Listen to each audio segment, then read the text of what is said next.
Tengan todos y cada uno de ustedes muy buenas tardes. Mi nombre es José Luis Castro Cordero, soy ingeniero civil y en esta ocasión el Departamento de Ingeniería y Arquitectura me ha designado para que les imparta la cátedra denominada Planeamiento y Administración de Obras 2, perteneciente al octavo ciclo para la carrera de Ingeniería Civil. La presente cátedra es una continuación de la materia Planeamiento y Administración de Obras 1, en donde se conoció los diferentes procesos constructivos de una obra civil, el cálculo de las cantidades de obra y el cálculo de sus respectivas cantidades de material, así como su aplicación a un proyecto real en ejecución. Estas actividades se lograron concretar de una manera ordenada y lógica.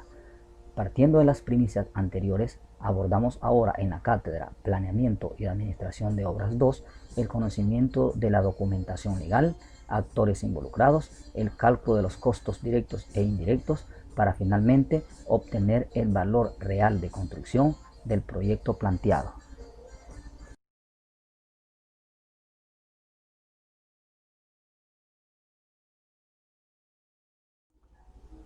En el desarrollo de los contenidos de Planeamiento y Administración de Obras 2 se estudiarán los diferentes términos utilizados en la industria de la construcción con respecto a costos y se analizará todos sus componentes principales. Descriptivamente, el contenido de la asignatura inicia con una parte teórica básica, donde se conocerán los aspectos importantes sobre las generalidades y conceptos más utilizados en la rama de la construcción, que es prácticamente el contenido de la unidad número 1. Partiendo de estos conocimientos básicos, pasaremos al aprendizaje de los diferentes tipos de costos y su adecuada aplicación en los proyectos de infraestructura civil, tomando en cuenta la incidencia imprescindible y la mutua relación de los costos directos, obra física, y costos indirectos, costos administrativos. Finalmente, procederemos a la aplicación de los conceptos aprendidos a casos prácticos, es decir, la aplicación de todos los elementos necesarios para obtener el costo final de un proyecto de construcción.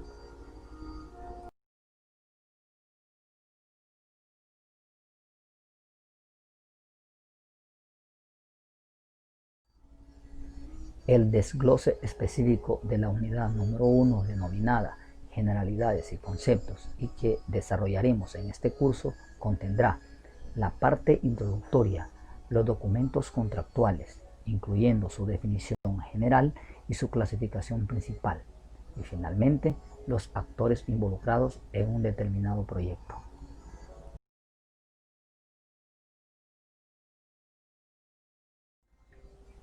Actualmente en nuestro medio, en el campo de la arquitectura y la ingeniería civil, el concepto de proyecto lo conocemos como el conjunto de documentos mediante los cuales se define el diseño de una construcción antes de ser realizada. También es definido como el documento base sobre el que se desarrolla el trabajo de los arquitectos, ingenieros y proyectistas de distintas especialidades. Esto quiere decir que en primera instancia el proyecto es concebido como una idea, para después plasmarlo en un documento que al final será reflejado en la infraestructura física. De manera práctica, podemos afirmar que en la rama de la construcción, cuando nos referimos a la palabra proyecto, asumimos que es el sinónimo de obra física. Por tanto, son palabras íntimamente relacionadas en nuestro quehacer profesional. Además, podemos decir que los proyectos de obra no son solo unos simples planos, sino que incluye, aparte de todo, la memoria de lo que será la construcción de la infraestructura. Esto nos indica que un proyecto es integral e incluye, aparte de los documentos, la construcción de la obra física. Es decir, que hay una composición de una parte administrativa, obra no vista, y una parte de campo, obra física.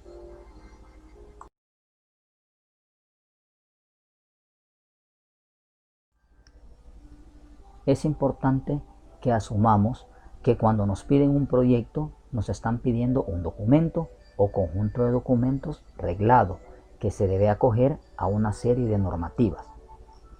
Recordarles que en la rama de la construcción existen diversos parámetros y conceptos que deben ser entendidos de acuerdo al uso y la necesidad que se requiera.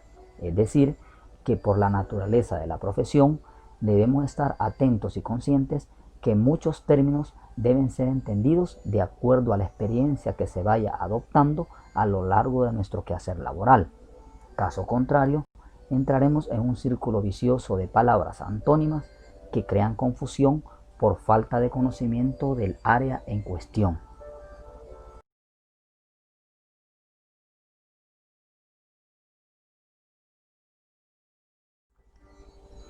En base a lo referido anteriormente, procedemos a conocer en detalle la información acerca de los documentos contractuales, siendo estos una serie de documentos ordenados que regulan legal y técnicamente un proyecto de construcción. Nos enmarcamos en este tipo de proyectos porque es el área que nos interesa, ya que pueden existir otros tipos de documentos contractuales inherentes a proyectos de carácter económico y productivos.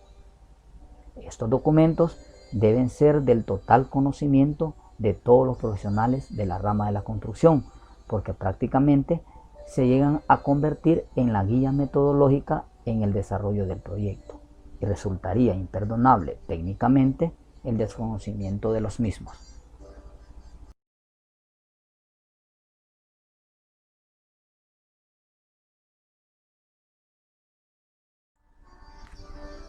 Los documentos contractuales son definidos como los instrumentos técnicos y jurídicos que regulan la responsabilidad legal y profesional de un proyecto. Esto nos indica que los documentos contractuales se convierten en los términos de referencia de un determinado proyecto de construcción y por tanto son de estricto cumplimiento. El aspecto técnico y jurídico involucrado le dan un carácter de legalidad al cumplimiento profesional de las responsabilidades que deben cumplir las personas naturales o jurídicas que ejecutarán el referido proyecto. Es importante recalcar que estos documentos contractuales deben ser bien redactados y utilizar un lenguaje claro y adecuado para anticiparnos a las posibles contingencias y proponer las soluciones. Finalmente, recalcamos que estos documentos son obligatorios en un proyecto y deben respetarse durante la ejecución del mismo.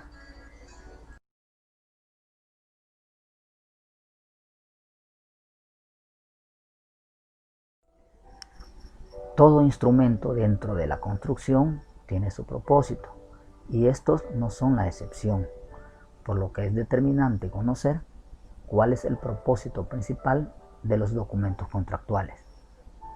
Pues bien, el propósito principal es abarcar toda la obra, los materiales, los equipos, los servicios, las herramientas y la mano de obra para ejecutar el proyecto en forma completa y correcta de acuerdo a las mejores normas y técnicas actuales de construcción. Esto nos indica que todos estos elementos deben estar apegados a la actualización de normativas y reglamentos técnicos legales que rigen la construcción en nuestro medio. Es decir, los materiales deben ser de buena calidad y que cumplan las respectivas especificaciones técnicas para ser utilizados correctamente. Los equipos y herramientas deben ser de primera y en buen estado y que se adapten a las diferentes actividades constructivas. Los servicios profesionales ofrecidos por agentes externos deben ser de buena calidad dentro de los estándares establecidos. Finalmente, la mano de obra debe ser calificada y no calificada, con características evaluables y con requisitos aceptables.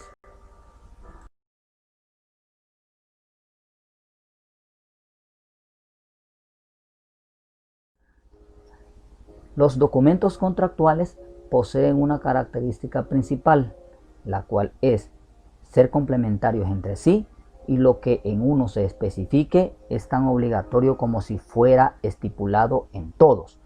Y si existe una discrepancia entre ellos, entonces se entenderá que se debe realizar la obra que provea mayor ventaja técnica. Esto nos indica que por muy bien que estén elaborados los documentos contractuales de un proyecto determinado, es habitual que existan discrepancias entre ellos, ya sea por error, omisión o simplemente por falta de detalles, por lo que en estos casos es importante que exista un orden de prioridad. Generalmente en nuestro país no existe una normativa que regule este orden de prioridades, prelación y prevalencia de unos documentos sobre los otros, y por tanto cada administración de un proyecto específico puede establecer sus propios criterios siempre y cuando tomen en cuenta el carácter técnico sobre el económico. Por ejemplo, si tuviésemos una discrepancia entre la especificación técnica y el plano constructivo, entonces se debe analizar y evaluar entre sí cada documento y ante ello elegir la prioridad del documento contractual que nos brinde las mayores y mejores ventajas técnicas. De esta manera se aplica el proceso para seleccionar las prioridades de un documento contractual sobre otro.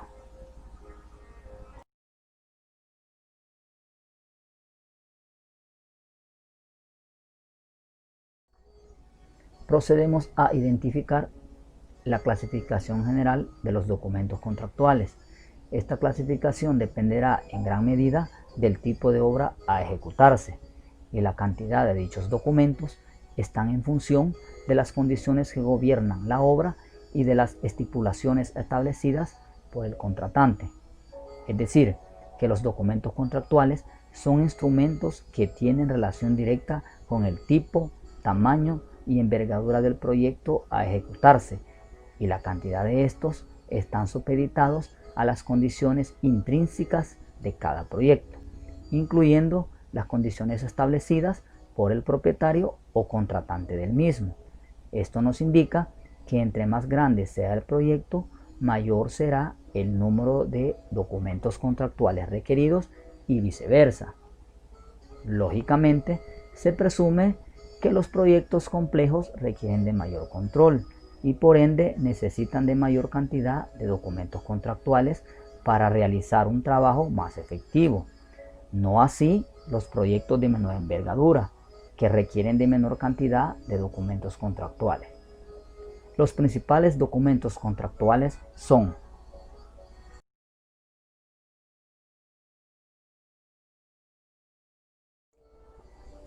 partiendo del tipo, tamaño, envergadura e importancia del proyecto, y como habíamos mencionado recientemente que todos los proyectos de construcción poseen sus propios documentos contractuales y los clasifican de acuerdo a la necesidad y la oportunidad requerida, entonces planteamos para la presente cátedra los principales documentos contractuales, estableciendo los más utilizados en nuestro medio, siendo estos el contrato, las especificaciones técnicas, los planos constructivos, las adendas, las garantías o fianzas, el rótulo de licitación y la bitácora.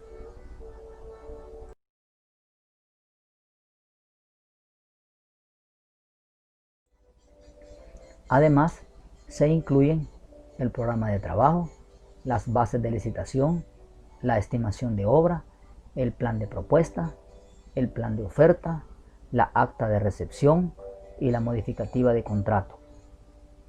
Estos 14 documentos contractuales son los que procederemos a estudiar y analizar para entender cada uno de ellos y su aplicabilidad oportuna en los diferentes proyectos de construcción. Se aclara que cada proyecto en ejecución tiene sus propios documentos contractuales y no deben trasladarse de un proyecto a otro, pues las características son propias e intransferibles. Es decir, por ejemplo, un proyecto A debe contener sus propios documentos y ser diferentes a los de otro proyecto B, aunque sean proyectos similares y de las mismas características. Este principio es obligatorio para todos los proyectos de construcción.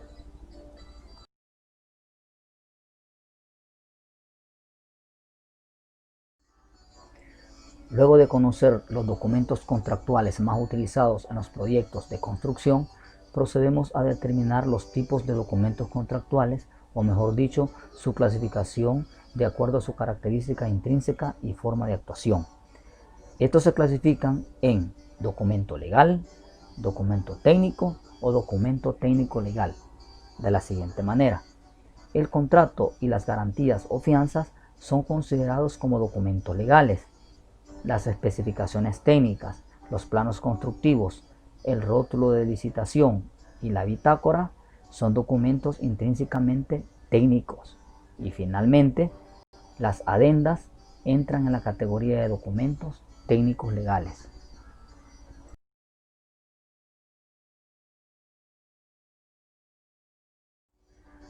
De igual forma, el programa de trabajo, las bases de licitación, la estimación de obra, el plan de propuesta, el plan de oferta y la acta de recepción son considerados documentos técnicos para que finalmente la modificativa de contrato se clasifique como un documento legal.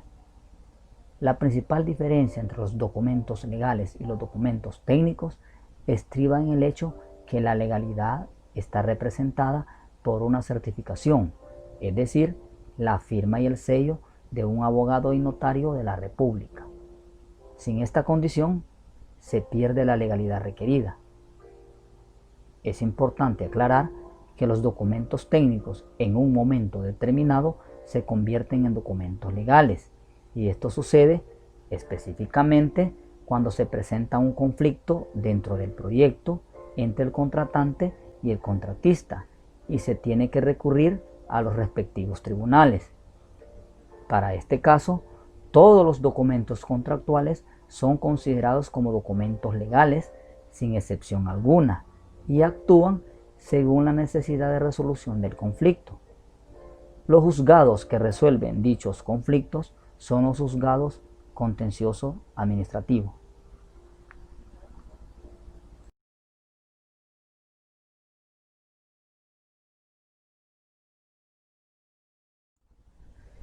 Iniciamos con el análisis del primer documento contractual.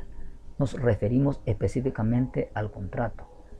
Este se conoce como un acuerdo legal, oral o escrito entre dos o más personas con capacidad jurídica. Es decir, que para que los contratos sean válidos, las partes deben estar capacitadas legalmente para contratar. La capacidad para contratar constituye el primero de los elementos esenciales de todo contrato, ya que solo pueden contratar aquellos a quienes la ley estima aptitud para hacerlo. En principio, todos los contratos son convenios, pero no todos los convenios son contratos. Esto se debe a que los convenios son acuerdos mutuos establecidos por las personas y que los obligan a cumplir con el compromiso, pero sin la intervención de la ley. Por ello, suelen ser orales y dependen del compromiso y del talante ético y moral de los involucrados. Los contratos, en cambio, se hacen frente a la ley y por ende están amparados por las instituciones jurídicas del Estado. Por esa razón, se hacen escritos y registrados debidamente.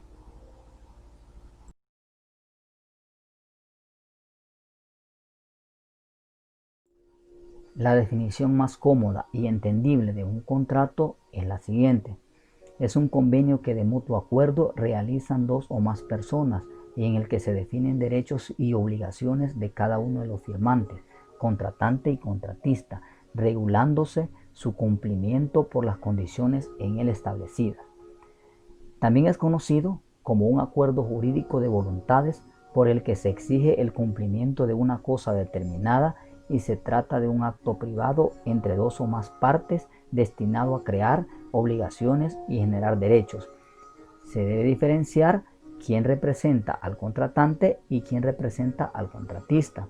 El primero es quien contrata y necesita el servicio. En cambio, el segundo es quien es contratado y presta el servicio. Ambos son firmantes activos del documento que los regirá. Además, es de hacer notar que no habrá contrato sino cuando concurren los siguientes requisitos. Primero, consentimiento de los contratantes, es decir, la voluntad de las partes para celebrar el contrato. Segundo, objeto del contrato. Este debe ser posible, lícito y determinado. Y tercero, causa de la obligación que se establezca y justifique la creación de una obligación, siendo ésta existente, verdadera y lícita. No se debe confundir las causas con los motivos de un contrato, ya que la causa siempre es la misma y los motivos son variables. No olvidar que la ausencia o incumplimiento de cualquiera de estos elementos da lugar a que cualquiera de las partes solicite nulidad del contrato. En nuestro medio podemos encontrar contratos de construcción, de arrendamiento, de compraventa, de trabajo, de relevo, de permuta, de arras, comodato, hipoteca, donación, matrimonio y capitulizaciones matrimoniales.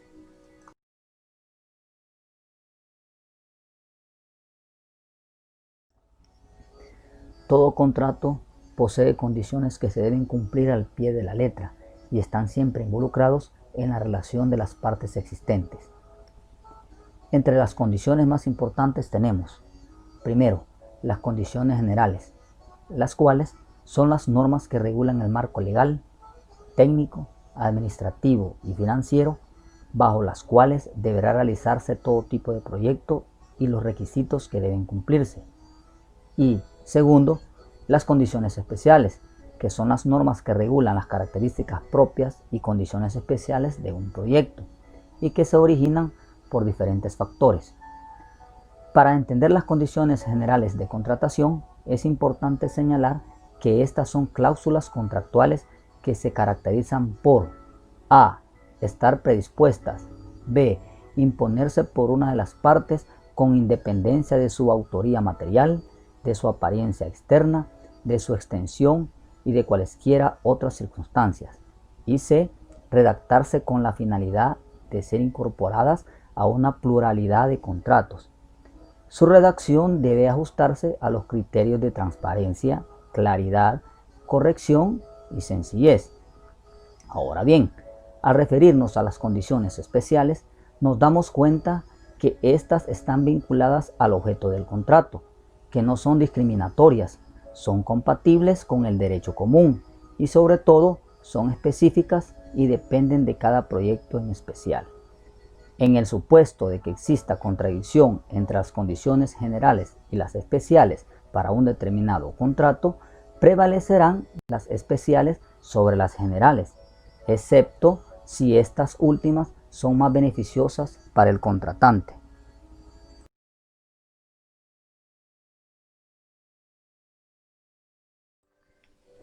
En cuanto a las características de los contratos, tenemos 1.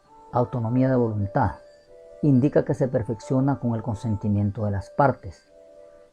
2. Efecto, que genera obligaciones y derechos. 3. Contenido, que genera las reglas o pactos a cumplir. 4. Forma, pudiendo ser oral o escrita. Y finalmente, 5. Responsabilidad, que no es más que el cumplimiento de las obligaciones.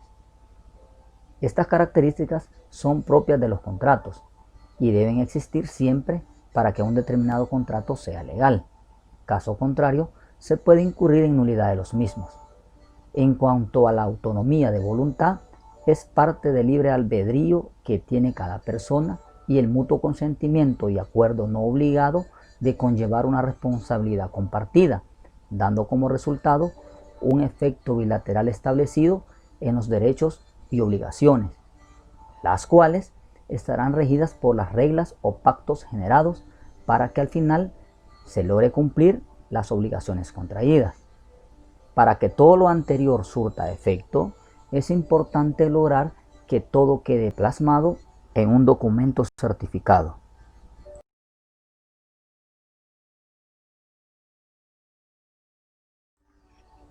Dependiendo de sus características, los contratos se clasifican en los siguientes tipos.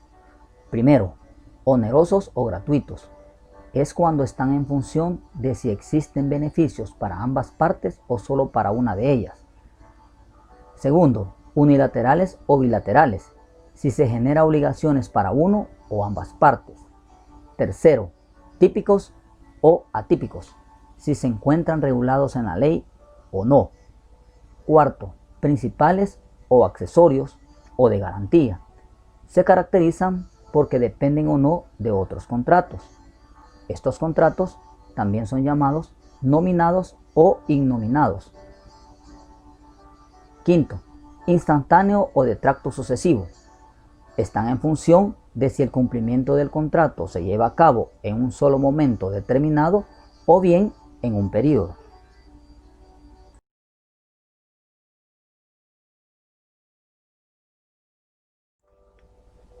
Finalmente, debemos conocer el contenido mínimo que debe tener un contrato de construcción, tomando en cuenta que estos documentos poseen información variable y de acuerdo a la necesidad de su uso. Es de hacer notar que los contratos están divididos en cláusulas y contenidos, y la cantidad de estos están en función del tipo de contrato. Para el presente ejemplo, el contenido a considerar es el siguiente. C1, objeto del contrato. C2, documentos contractuales. C3, utilización de los documentos. C4, garantías generales. C5, funciones y responsabilidades. C6, programa de trabajo. C7, formatos. C8, anticipo.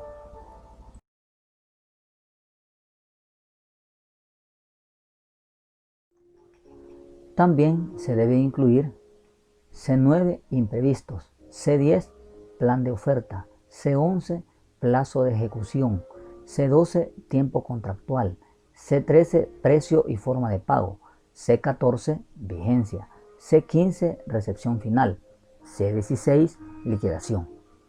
El conocimiento específico de cada una de las cláusulas varía de acuerdo a la necesidad del proyecto y se estudiarán en otro curso.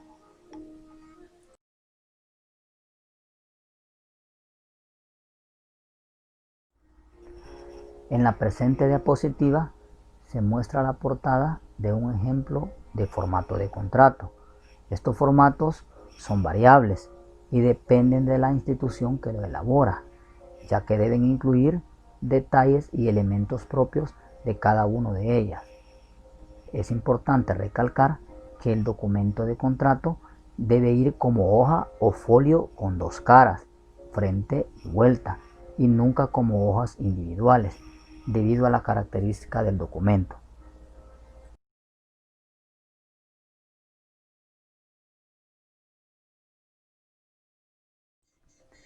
Continuamos con el análisis del segundo documento contractual.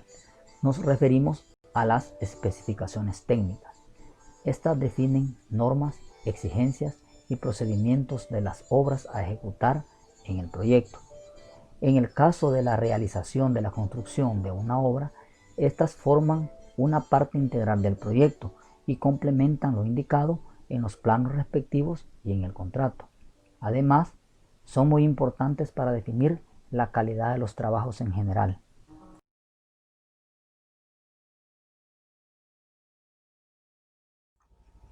La definición más completa de especificaciones técnicas es el conjunto de normas técnicas que deben cumplir los procesos constructivos realizados, la calidad de los materiales incorporados en la obra y la calificación de la mano de obra suministrada, además de la forma de medida y unidades de pago. Estas también proporcionan parámetros cuantitativos de estándares de calidad. Las especificaciones técnicas pueden dividirse en generales y específicas. Las primeras definen los grandes rubros de la obra, detallando la forma como se ha previsto su ejecución y son tratadas como actividades globales. Y las segundas complementan las primeras y cubren como mínimo los detalles más específicos por cada actividad. Las especificaciones técnicas definen el tipo, la calidad y los requerimientos de los insumos y recursos que forman parte de cada rubro de construcción, los cuales deberá observar y proporcionar el contratista para la ejecución de las obras civiles del proyecto. Cabe mencionar que cada proyecto de forma individual posee sus propias especificaciones técnicas y no es recomendable utilizar un mismo documento de especificación para dos proyectos a la vez. Lo más saludable es usar formatos similares pero con contenidos diferentes y adaptar las obras que sean comunes entre ambos. Además, es primicia elaborar nuevas especificaciones técnicas para nuevos proyectos en ejecución respectivamente.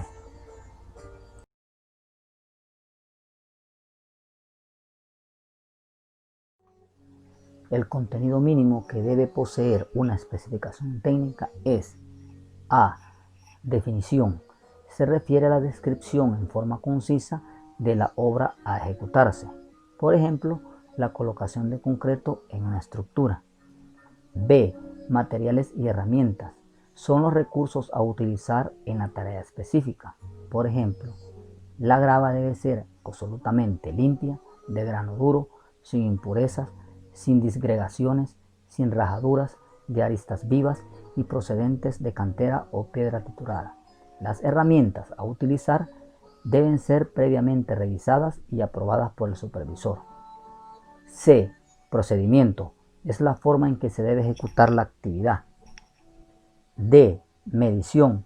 Se describe el procedimiento de medición del rubro para proceder al pago correspondiente. Por ejemplo, las obras terminadas serán medidas por metro cúbico de concreto colocado en la estructura. E. Forma de pago. Se refiere a cómo será pagada la actividad realizada y lo que comprende dicho pago. Por ejemplo, las obras serán canceladas cuando estén completamente terminadas y aprobadas por la supervisión.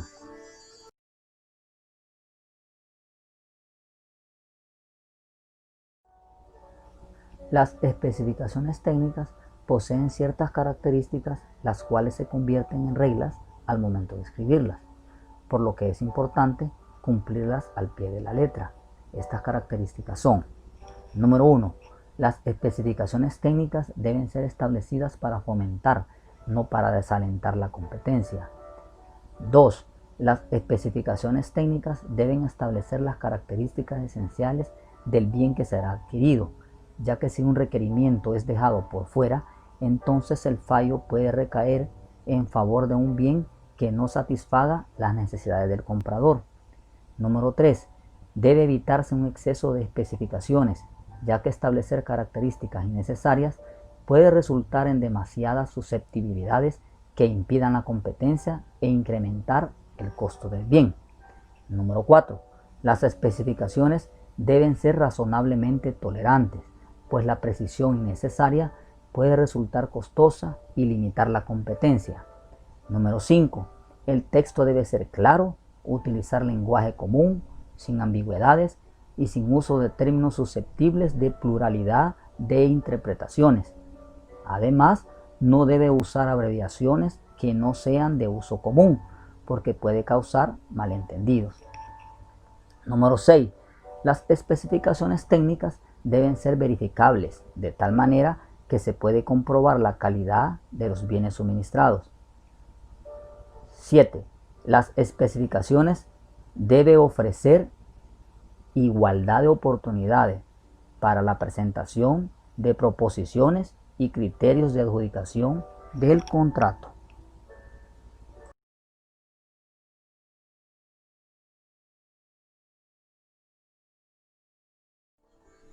Pasamos al tercer documento contractual, los planos constructivos. Para este caso, verificamos que estos sean la expresión y representación gráfica de la obra a ejecutarse, es decir, el esquema o dibujo del proyecto. Prácticamente es la receta que se tiene que seguir para construir exactamente la obra futura. El objetivo es hacer posible que cualquier diseño se pueda construir y hacerlo de la forma más eficiente y funcionalmente posible.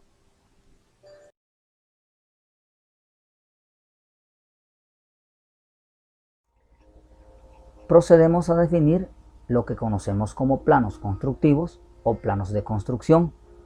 Estos se definen como la información esquemática y detallada de las características generales y específicas de un proyecto u obra de infraestructura civil a construirse.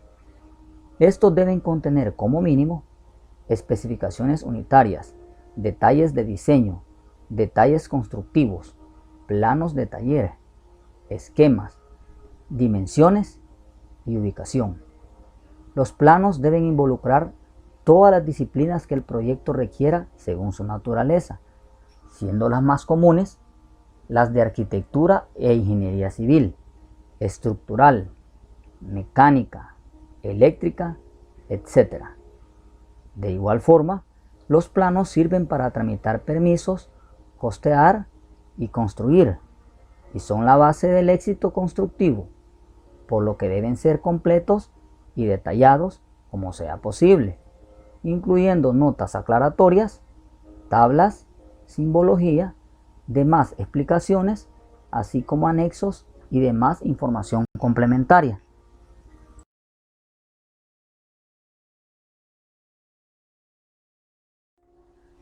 Los planos más comunes que podemos encontrar en los diferentes trabajos varían en la forma y el objetivo de la visualización que encontraremos detallada con una variedad de contenidos, es decir, los diferentes tipos de planos que existen y que son necesarios para la construcción de un proyecto.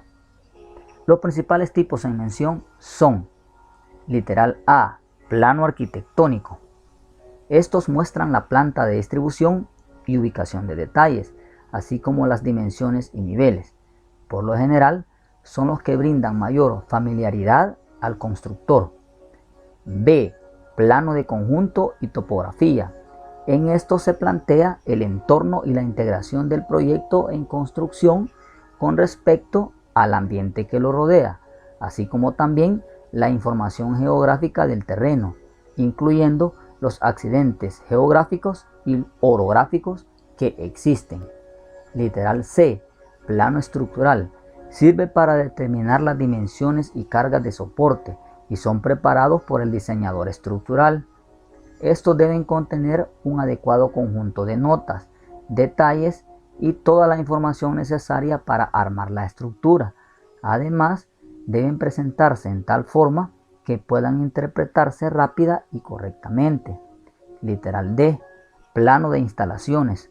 Forma un subconjunto de planos que contienen los detalles y esquemas de instalaciones mecánicas, eléctricas, hidrosanitarias, electromecánicas y demás. Literal E, plano de acabados. Son los más precisos, pues detallan los acabados que va a llevar cada componente de la edificación, desde los materiales hasta el tipo de pintura a colocar. Literal F, plano de techos. Muestra una vista general de la conformación plana de los techos, tanto su estructura como su cubierta. Incluyen detalles estructurales de la estructura y el tipo de material a utilizar como cobertura del mismo. G, plano de cortes y secciones. Muestra un esquema de la edificación en plano vertical y horizontal. Presenta los elementos menos visibles de una manera clara para hacernos la idea de algunos detalles constructivos.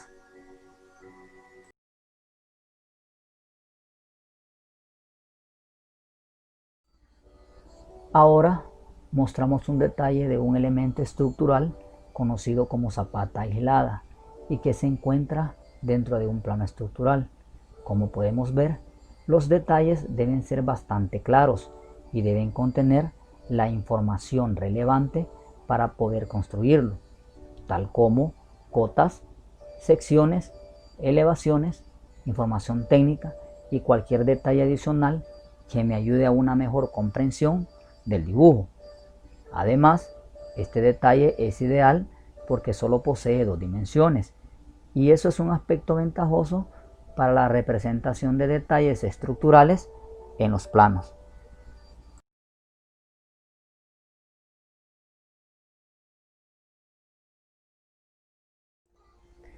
Continuamos con el cuarto documento contractual, las adendas, conocidas como el único mecanismo válido para modificar el pliego de condiciones del proyecto.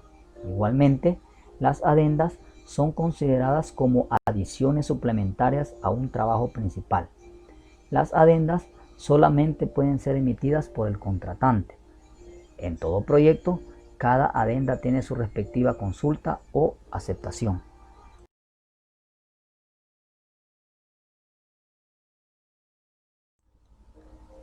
Las adendas son documentos técnicos que emite el propietario del proyecto para ampliar la información, aclarar dudas u omisiones o para modificar características técnicas o financieras del proyecto.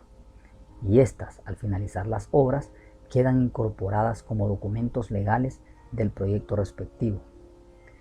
Estos documentos deben ser acatados con estricto cumplimiento porque contiene acciones relativas al proyecto y legaliza cualquier modificación que se dé, tanto al inicio como al final del mismo.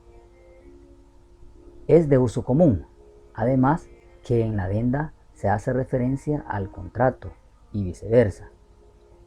La finalidad de esto es indicar de manera explícita que el documento contiene una modificación introducida por una adenda. En nuestro medio, a las adendas se les conocen como obras adicionales o modificativas de contrato y son bastante comunes en la mayoría de proyectos de construcción.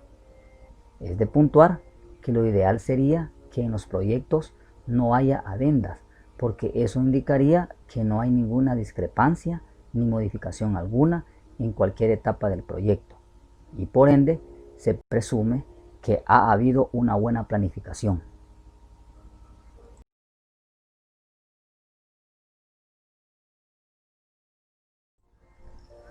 Las adendas, siendo documentos a veces impredecibles y necesarios, tienen la posibilidad de aparecer en cualquier momento de la etapa o ciclo del proyecto. Partiendo de esta afirmación, podemos identificar tres momentos de aplicación de estas. El primer momento es en la etapa de licitación, en el cual los potenciales participantes en el proceso pueden emitir consultas al contratante o propietario y éste, oportunamente, emite las respectivas adendas para solventar las consultas hechas. De igual forma, en esta etapa se pueden emitir adendas aunque no haya proceso de consulta, ya que éstas no dependen estrictamente de las consultas hechas por los participantes en el proceso. El segundo momento es en el proceso de contratación. En este caso, solo participan en este proceso de consultas y respuestas las personas naturales y jurídicas clasificadas por orden de mérito. Y el tercer momento es en el proceso de ejecución del proyecto, en el cual generalmente el realizador identifica errores, cambios o modificaciones al mismo y surge la necesidad de darle salida técnica para resolverlos. Es de hacer referencia que cualquier modificación que se dé en esta etapa debe ser aprobada por el supervisor y avalada por el propietario y debe contener todos los soportes técnicos para comprobar lo identificado. Caso contrario, no procedería a tales modificaciones.